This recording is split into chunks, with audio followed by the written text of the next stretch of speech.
Hello all, welcome back to my channel. Recently I'm able to complete the tutorial on Angular 11 and then I've also showed you how to create the project from scratch on Angular 11 using Web API and database, including how to do a customer registration, then delete, update.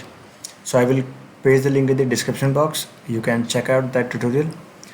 And in the coming time I will create the tutorial on the database, which is Microsoft SQL Server. So before proceeding to the further slide, if you have not subscribed this channel, please subscribe this channel and press the bell icon so that you can receive the latest notification of my videos. And also you can follow me on the Instagram and Facebook. So I used to post on the Instagram and Facebook regarding my upcoming videos, regarding what is going on in the IT industry, and also sometime I used to post regarding some jobs, so you can follow there.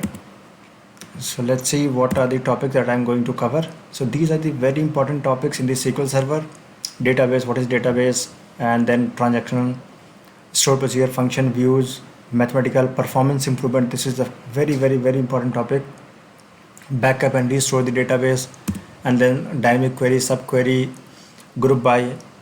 And later on, after completing all 25 topics, I will show you one database for customer registration, login, and place an order.